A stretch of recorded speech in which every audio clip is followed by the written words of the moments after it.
लिया और हमने पिछले कल कुछ एक रिस्ट्रिक्शंस पर जो जानकारी दी वो तो आप तक उपलब्ध हो गई है। एक तो स्कूल कॉलेजेस के जो हमने अभी तक जो है बंद करने का जो निर्णय लिया था उसको एक्सटेंड किया गया है अभी 1 तक। 1 तारीख को हमने कहा, पहले ही कहा वो उसको रिव्यू करेंगे, उसके बाद अगला निर्णय हम लेंगे। और दूसरा निर्णय हमने आज कुछ और निर्णय लिए हैं, उसकी डिटेल मैं समझता हूं कि आपको उचित होगा कि वो आपको उपलब्ध हो जाएंगी। उसमें प्रमुख रूप से एक तो शादियों पर अब सिर्फ 50 ही लोग, 50 से ज्यादा लोग अब किसी सूरत शादी अंदर हो हॉल के चाहे बाहर हो, इस बात को सुनिश्चित किया है क्योंकि मामलों में बहुत तेजी से जो है वो इंक्रीज देखी हमने पिछले दिनों। पिछले कल तो 1700 मामले हिमाचल प्रदेश में रिकॉर्ड में आए हैं और उसमें 13 लोगों की दुखद मृत्यु भी हुई है। और उसके बाद सोशल गैदरिंग्स पर भी हमने बिल्कुल अब रिस्ट्रिक्शन लगा दी फिलहाल, और 1 तारीख तक उसके बाद उसको रिव्यू करेंगे। उसमें भी 50 की ही संख्या, फ्यूनरल पे वही संख्या रहेगी। और उसके बाद एक और निर्णय हमने जो आज लिया है वो निर्णय ये लिया है कि जितने हमारे वर्किंग डेज होते हैं इसमें, उसमें सैटरडे संडे जो है वो हमारे वर्किंग डे नहीं होंगे, बंद होगा। सैटरडे और संडे को बंद रहेगा हमारा कामकाज, सारे सरकारी ऑफिस में जो अटेंडेंस भी 50%, ये भी हमने तय किया। ट्रांसपोर्ट सेक्टर में जो है पब्लिक ट्रांसपोर्ट भी 50% के साथ चलेगी। और जैसे मैंने एजुकेशनल इंस्टीट्यूशन के बारे में तो मैंने 1 मई तक जैसे मैंने आपको जानकारी दी, ये उसी तरह से वो रहेगी।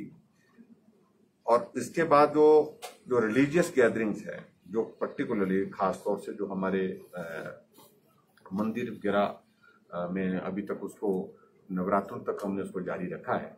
और उसके बाद दर्शन, सिर्फ दर्शन। उसके बाद हम अगला जो है वो 23 तारीख के बाद हम इस पर पे हो सकता है हमको आगे कुछ और कदम लेकर के जो है उस पर भी पूजा जारी रहेगी। मंदिर की जो नियमित रहती है, मंदिर है चाहे जितने हमारे धार्मिक संस्था हैं, तो उसके अलावा जो है, लेकिन लोगों का आना जाने पर हम हो सकता है इस बात को लेकर के निर्णय करना पड़ेगा। ये कुछ एक चीजों पर आज हमने एक अहम सवाल ये है कि माइग्रेंट लेबर जो है उसका क्या होगा? पलायन यहाँ से जो है वो जारी हो गया है। क्योंकि मैंने पहले बता दिया कि सीधी सी बात है कि माइग्रेंट लेबर अभी तक तो बाहर नहीं जा रही है। उनको अच्छी तरह से इस बात की भी जानकारी है कि हिमाचल से ज्यादा मामले उनके वहां पर आ रहे हैं। और ऐसी सूरत में जहां भी वो लेबर रह रही है, हमने सभी जो, चाहे वो कॉन्ट्रैक्टर है चाहे वो इंडस्ट्रियल सेक्टर है हमारा, उनसे भी इस बात के लिए आग्रह किया है लेबर को पलायन करने से रोकने की कोशिश करें। उनके लिए जो सुविधाएं देने की आवश्यकता है, मदद करने की आवश्यकता है, उस पर वो भी मदद करें। और ऐसी सूरत में लेबर यहीं पर रहे, काम करे, काम करने के साथ साथ में जहां अगर बहुत सारे ऐसे मामले आते हैं उसको कंटेनमेंट जोन करके उनके लिए वहां बेहतर सुविधा स्वास्थ्य की दे करके उनका इलाज भी करें। ऐसी बात हमने आयोग के गठन की मांग को लेकर सरकार ने क्या फैसला?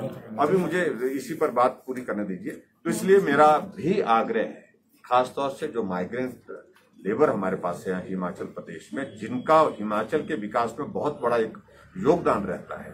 और हमारा वर्किंग सीजन इस वक्त बहुत पीक पर है, चाहे वो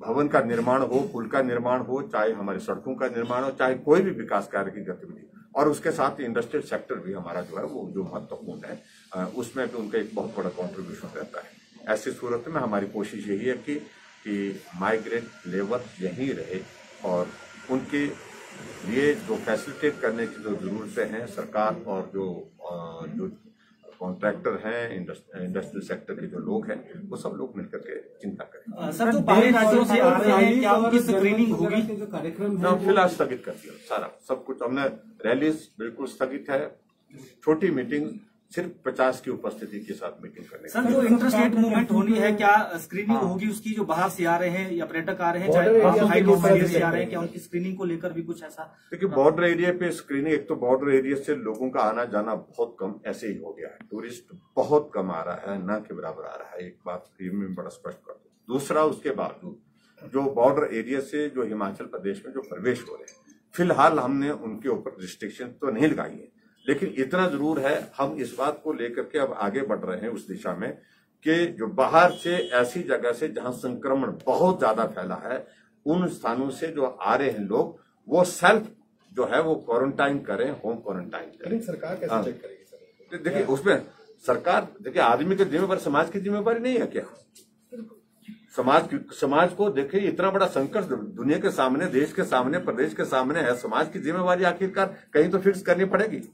यह हमने पिछली बार भी किया है हिमाचल प्रदेश में, हमने बाहर से जो लोग आए उन्हें होम क्वारंटाइन किया है, और अब तक 10-10 दिन 15-15 दिन तक होम क्वारंटाइन किया है। और अभी भी मैं आग्रह करूंगा, निवेदन करूंगा, जो बाहर से लोग आ रहे हैं ऐसे, खासतौर से ऐसे संक्रमण, या तो वो टेस्ट करवाएं, या फिर वो टेस्ट नहीं करवाना चाहे तो फिर उसके बाद वो होम क्वारंटीन करें, ताकि संक्रमण को हम रोक सकें। बसों की आवाजाही चल रही नहीं कि सर बाहर कर्फ्यू और वीकेंड लॉकडाउन कर दिया गया है, क्या आने वाले समय में हिमाचल में भी इस तरह का हो सकता है? देखिए, उसमें मैंने कहा कि समय समय पर अभी तक फिलहाल हमने यहाँ तक निर्णय लिए हैं, उसके बाद आगे की बात डेट फाइनल कर दी गई हैं, कब तक जो है शादियां, ब्याह और पॉलिटिकल आयोजन हो गए, या जो बसों की बंदिशें कब तक रहेंगी?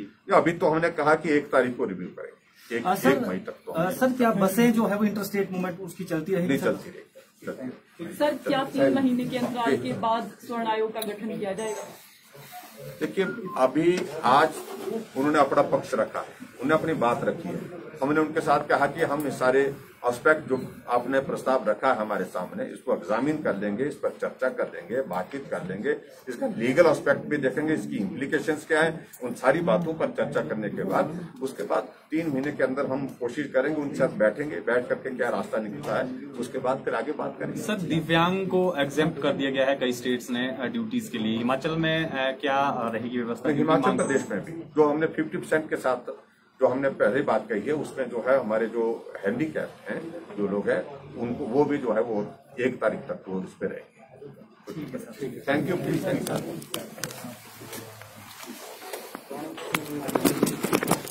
तो ये आप मुख्यमंत्री जयराम ठाकुर को सुन रहे थे।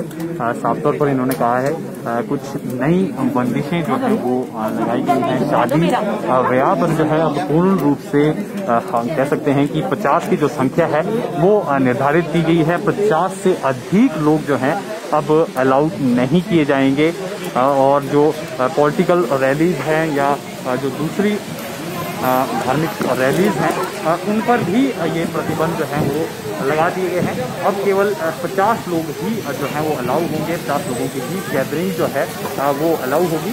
सरकार ने ये सख्त तौर पर निर्देश दिए हैं। फिलहाल 1 मई तक जो है इस तरह की रिस्ट्रिक्शन ये लगाई गई है, और 22 तारीख यानी परसों कैबिनेट होनी है, जिसमें लॉकडाउन और कर्फ्यू को लेकर भी जो है वो मंथन किया जाएगा। लेकिन फिलहाल तो बड़ी खबर, शादियों पर जो है अब संख्या पर नियंत्रण लगा दिया गया है। केवल 50 लोग ही अब जो है सम्मिलित हो सकेंगे, शादी चाहे आउटडोर हो या इंडोर हो। पॉलिटिकल और जो धार्मिक गैदरिंग है उन पर भी पूर्ण रूप से प्रतिबंध लगा दिया गया है। केवल 50 लोगों की ही गैदरिंग जो है वो होगी। और मंदिरों को लेकर फिलहाल क्योंकि नवरात्रे चल रहे हैं, कल रामनवमी है, नवरात्रों तक जो है व्यवस्था पहले की तरह चलती रहेगी। लेकिन नवरात्रों के बाद जो है मंदिरों को भी बंद करने का सरकार जो है फैसला लेगी। साफ तौर पर कहा है केवल फिलहाल दर्शन जो है वो मंदिरों में हो रहे हैं, लेकिन उसके बाद जो है दर्शन भी नहीं हो पाएंगे। केवल जो नॉर्मल पूजा पाठ जो है पुजारी हैं वही मंदिर के अंदर कर सकेंगे। तो ये कुछ एक नई बंदिशें लगाई गई हैं, और 5 डे वीक जो है वो कर्मचारियों के लिए कर दिया गया है। 5 डे वीक जो है अब रहेगा, और साथ में 50% कैपेसिटी जो है अब बसों में भी लागू की गई है। और जो डॉक्टर हैं वो भी जो है 50% कैपेसिटी के साथ चलेंगे। इसको लेकर जो है व्यवस्था जो है करनी होगी।